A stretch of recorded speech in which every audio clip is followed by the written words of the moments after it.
Hello po tayo mga idol, magandang tanghali po sa inyo at magandang hapon kung saan po kayo at magandang umaga. Lalo na sa ating mga OFW. Maraming salamat po.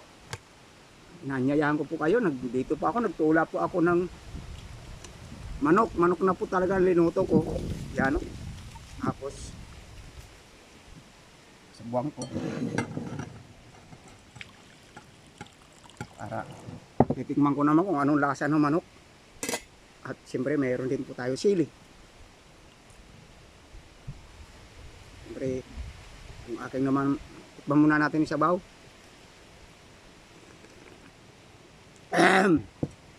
Ayos. At nandito po ngayon ang aking preparasyon. Ang aking tanghalian ay kamuting kahoy at saging. Ito po, saging po yung aking. At siyempre may malunggay din po tayo, kunti. Siyempre may saging din po tayo. Ito po mga idol. Mamuna natin mga idol.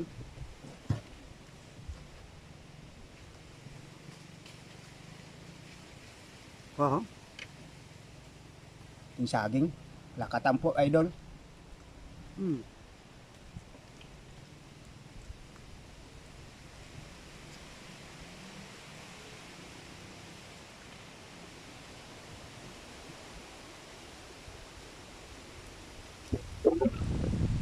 Sige po mga idol, nailapit ko na po ito sa Panginoon bago buksan yung kamera. At pasensya na po kayo kung hindi ko pinapakita yung aking panalangin. Pero pinagpapasalamat ko po ito sa Diyos bago po kainin. Siyempre, dapat lang naman eh. At inaanyayahan ko po kayo sa tanghalian ko at laging kamuting kahoy ang kinakain ko. Hindi po ako na kung paano kumakain ng kanin. Laging kamuting kahoy. Tuloy na po kayo, kain po tayo mga idol. Luzon, Visayas, Mindanao. At sa ating mga manonood, tuloy po kayo.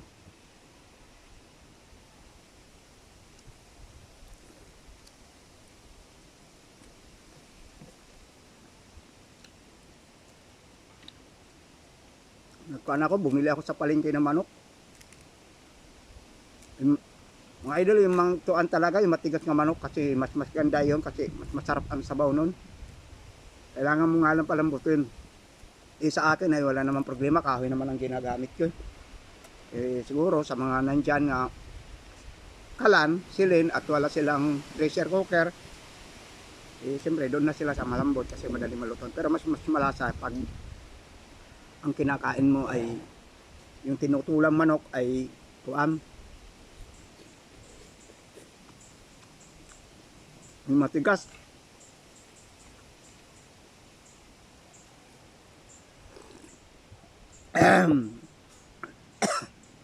Kasi para lang din siyang native.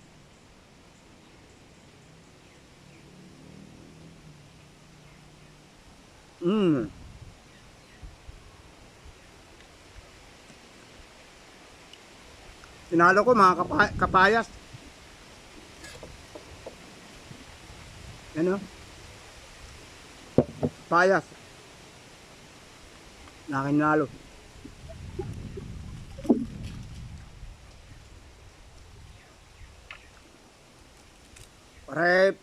Pare makapagsaing bugas kay pare makauga. Bilanghoy na lalagi.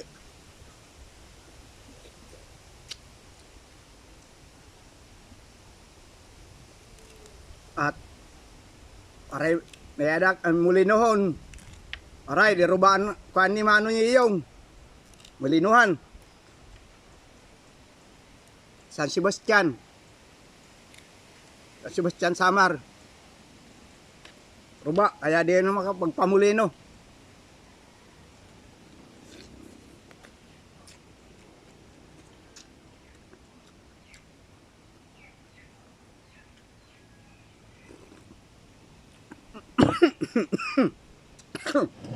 Maharang.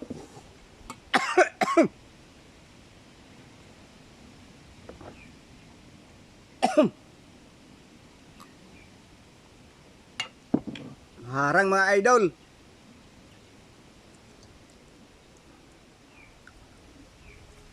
Saging. Lahat saging mga idol.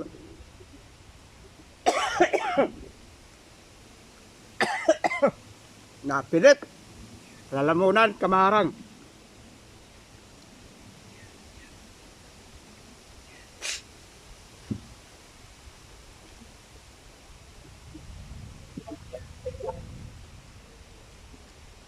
Kadali. Kaya nagmanot muna tayo.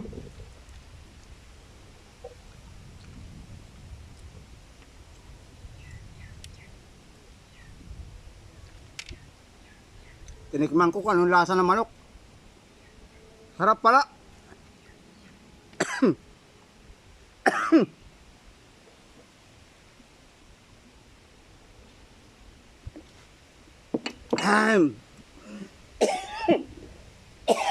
Excuse me.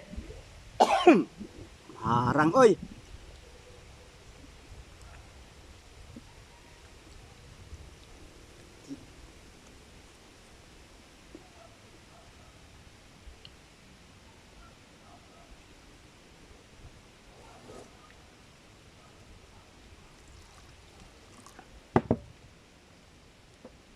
Kaon tayo, kaon.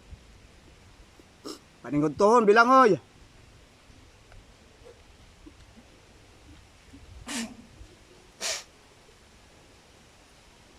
Labas si chip on pag maharang.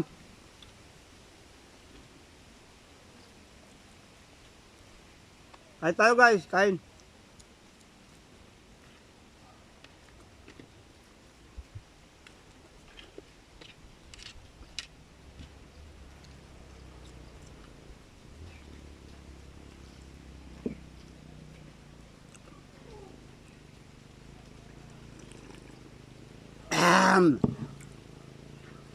Sarap pala sa sabaw ah. Manok eh.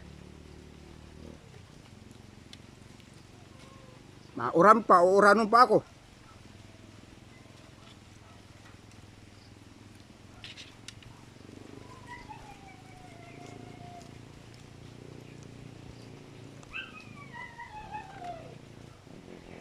Baka nagsasawa na kasi kayo ng tilapia lagi. Kabayin muna ako ng manok. Bukas tilapia. Siyempre.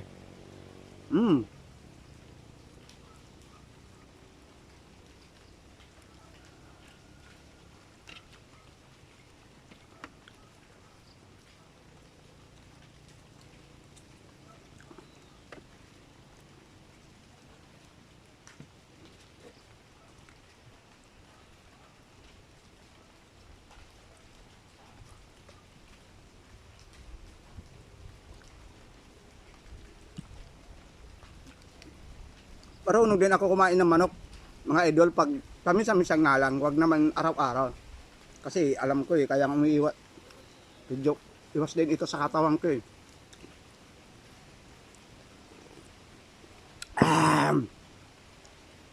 Pero katulad ng dati, puno laging kardero ng manok, galing sa poultry. Alam na rin ako, may mga poultry yan, kumukuha ako ng manok dati, ang dami. Araw-araw, puno lagi ang kardero ng malaki.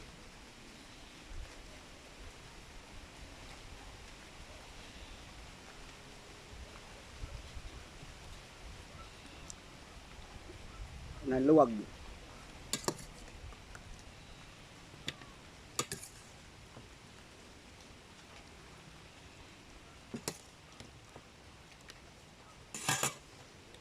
Sige po mga idol, ano? Hindi ko nakabayin yung aking sasabihin at aking video para hindi kayo magsasawa.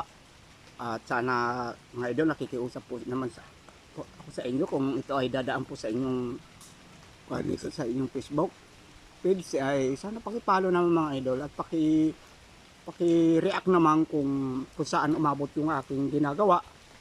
At darating din ang panahon nga mababati ko rin kayo kung sino, kasi tatandaan ko naman una-una dahil dalawa naman yung cellphone ko.